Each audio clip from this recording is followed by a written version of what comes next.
3, 2, 1.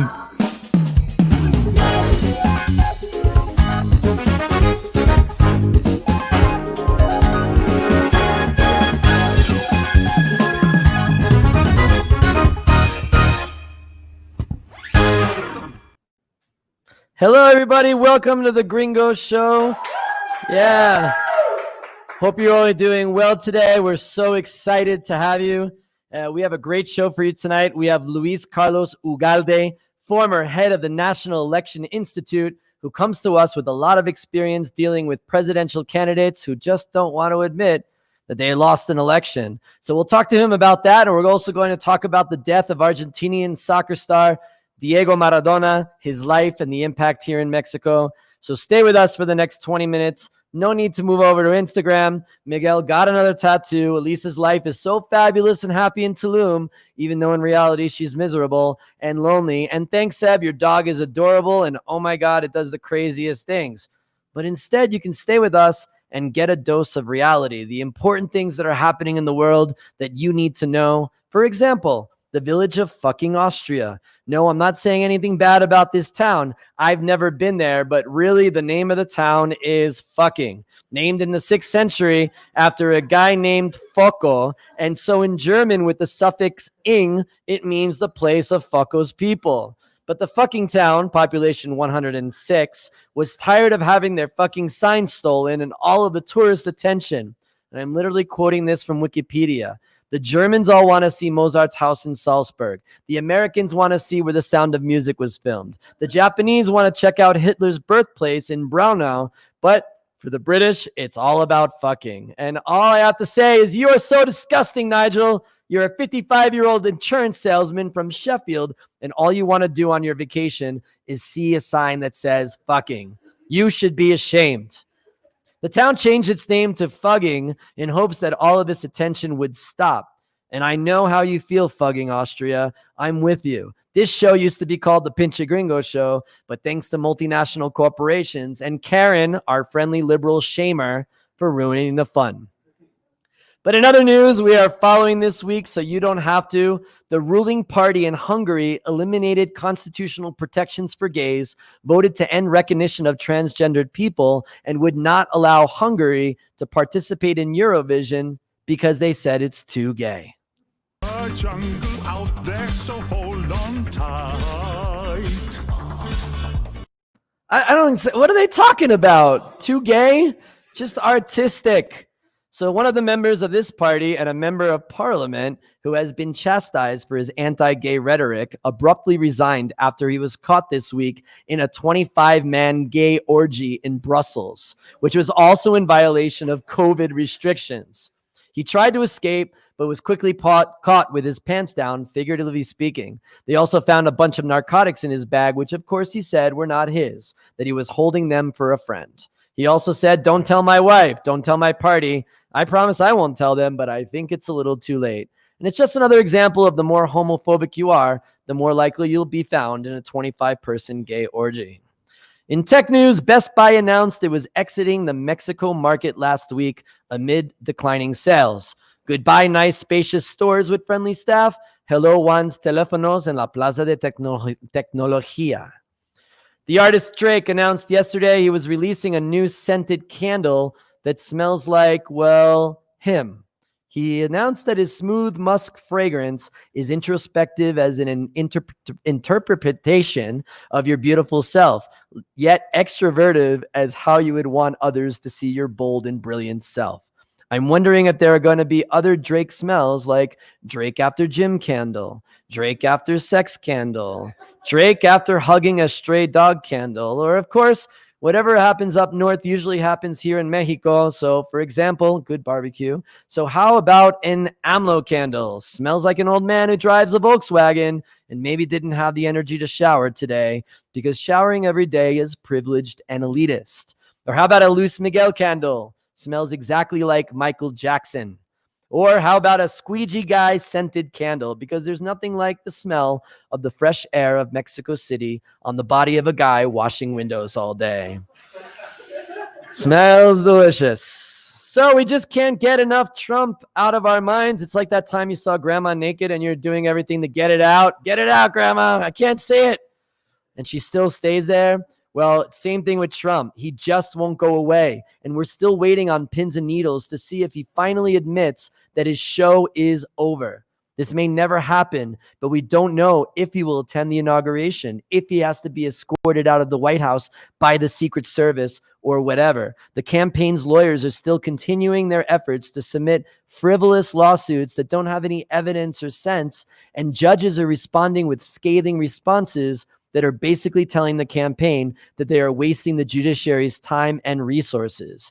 He is attacking prominent Republicans that have supported him in the past, and he's very compelling and believable on TV, like the interview last week on Fox Business News. Characterize what took place. Well, first of all, I have to start by saying the whole world is watching, and nobody can believe what they're saying. And you have leaders of countries that call me and say, that's the most messed up election we've ever seen. None of this is true at all. Even his own attorney general said that there was nothing they found that would make a difference in the outcome of the election. The problem here is that the more legal routes Trump pursues, the more speeches, TV interviews, and tweets he makes, he is having a dangerous impact on the American democracy, on a peaceful transfer of power from one administration to the other, and most importantly, on voting systems. According to a poll taken by The Economist and YouGov, 88% of Trump voters believe that Biden did not legitimately win the election. That's crazy. So what happens if 88% of the 70 million that voted, roughly 61 million on January 20th, when Biden is actually sworn in, believe that he's not legitimately the president? Now, our viewers watching this in Mexico understand this well. They understand what happens when a candidate loses and claims fraud, organizes protests, and does everything he can to delegitimize the election results, whether they're true or not. So we have with us the former director of the National Electoral Institute, Luis Carlos Ugalde, to talk more about the 2006 Mexican presidential election between Andrés Manuel López Obrador, Felipe Calderón, and how it relates to what's happening in the U.S. today. Thank you so much for joining us, Luis Carlos. I really appreciate you being on the show here. Talk to us about 2006. For some of us who may not remember or not know about it, between AMLO and Felipe Calderón. And we're going to talk about how that's really very similar to what's happening here today with Donald Trump. Thank you, Dan, for inviting me to this show. And yes, both scenes, Trump today and AMLO in 2006, look very similar. In 2006, for those of you that don't remember, AMLO was defeated by a very, very razor margin, half a percentage point, and Felipe Calderón was the winner. And López Obrador never conceded. Even today, he continues to say that he lost because of a fraud. 6 years after that, he said the same, but he never made any proof of that. Very similar to Mr. Trump, what he did was to claim fraud. As he's a populist leader, as Trump is, then his followers tend to believe whatever he said, as today with Mr. Trump. And then what Mr. AMLO did in 2006 was to choose selectively some facts, some events, some numbers, and from that build the idea that was a general fraud. Of course, in this size of an election like Mexico's in 2006, there is always the possibility that in certain places something happened, an irregularity occurred, but that doesn't make a fraud, a general fraud. But this type of leaders select 3 or 4 facts, and from then on, they build a case. And then when people believe there is some sort of fraud, then they use that fact to say, you see, people don't believe in the election result, therefore there was a fraud. And today what happened with you in the US, it's very sad because these 88% of Trump voters will always believe that. And this is really a damage to the democratic system as it was done to Mexico's in 2006. It's amazing. And I guess if AMLO was on a Scooby-Doo episode and at the end they tried to find out who he was and they take his mask off, Donald Trump would be there, right? They're kind of like the same type of people.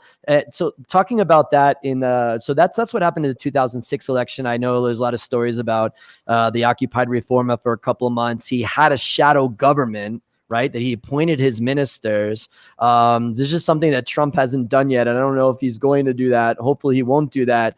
But I want us to focus on 2012 in the election with AMLO ran again and Peña Nieto ended up winning that election. What effect did the 2006 results have on that 2012 election in this country? Well, indeed, López Obrador was in a declining force in those years. But again, in 2012, he was close to win the election. If the campaigns had been longer for 4 or 5 weeks, then López Obrador would have won in that year. But his luck began to emerge again by 2016 or 2017, when the administration of Mr. Peña Nieto began to decline.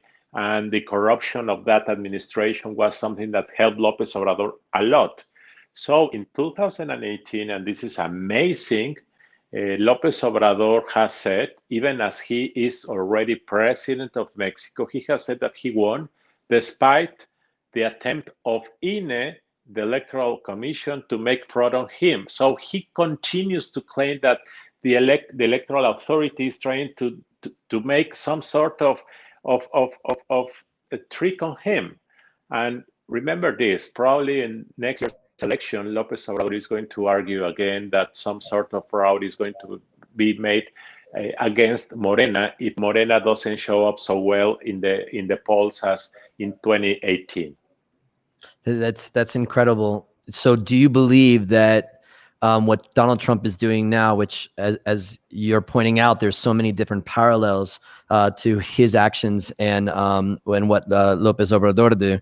Can you foresee this happening in the U.S. in 2024? Well, what do you think is going to happen, and how are the institutions going to be affected by Trump's actions right now? Trump is going to continue for the rest of his life to claim there was a fraud. He will never concede that he lost the election. This narcissist personality like Trump and López Obrador never admit any mistake in their lives. So they have to blame someone else for what happens when they lose something. And this is López Obrador and this is Trump. So for the rest of his life, Mr. Trump is going to accuse the elites and the authorities and even his political party.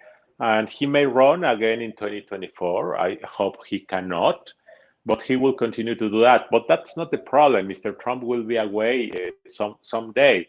The problem is the perception on a large part of the population. The problem is the polarization that this creates. And the problem is that democracy is weakened by this type of beliefs and by this type of actions. This is dishonesty. This is disloyalty to the system. This is contrary to what used to make your democracy strong.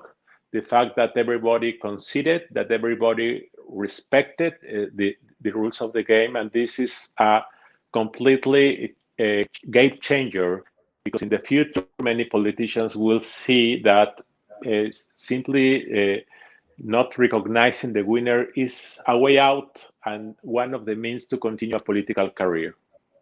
Absolutely. So you're looking at the American electoral system right now, and what's interesting is that the Mexican electoral system, or the election system, has been lauded around the world as being a very great institution here in Mexico. What does the United States need to do in order to get better at their electoral process, and what does Joe Biden need to do right now to deal with Donald Trump, how Calderon had dealt with AMLO in 2006? There are two types of things that you could do in your country. One is to improve the standards of electoral logistics, because there is so many different ways to organize local elections, from one county to the other county, from one state to the other state. There is such level of fragmentation of electoral logistics, electoral administration, that it becomes really crazy to understand different modes of counting votes and admitting certain types of voter ID in one place different to another. So I understand that you live in a federal system with a very local perception and approach to organizing politics from the county level. But at least I would say that you need to standardize certain procedures so that there is more certainty and more understanding on how this works, because it is precisely the different modes of organizing elections from one place to the rest that made Mr. Trump able to claim fraud, saying things that was not appropriate, were not true, but people don't understand how the system works. The second is more about representation in the US. I cannot believe how you appropriate seats to the Electoral College in a system that it is not proportional to how much weight each state has. If I lived in California, I would feel very bad because I would never made a difference in the US system. And I would say that you should change that system. I think that would be that is impossible to do that, but I think you are living in a system 2 centuries old, and you don't have the ability at this moment to change that. But in the future, I would say in the next decades, America should change that to make its democracy strong again.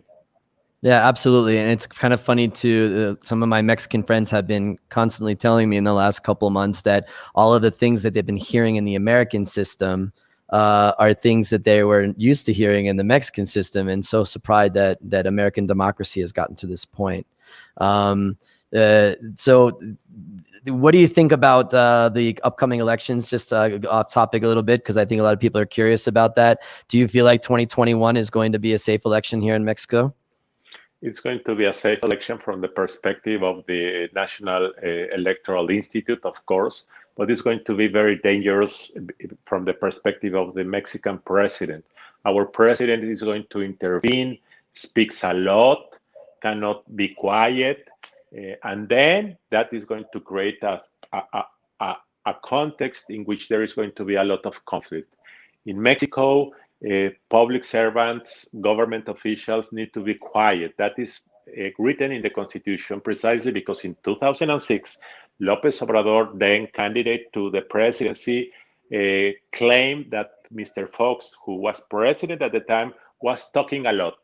And then we changed the Constitution to respond to this request by López Obrador. And now López Obrador is talking and talking every day about elections. He's accusing his adversaries, and that is going to create a lot of noise.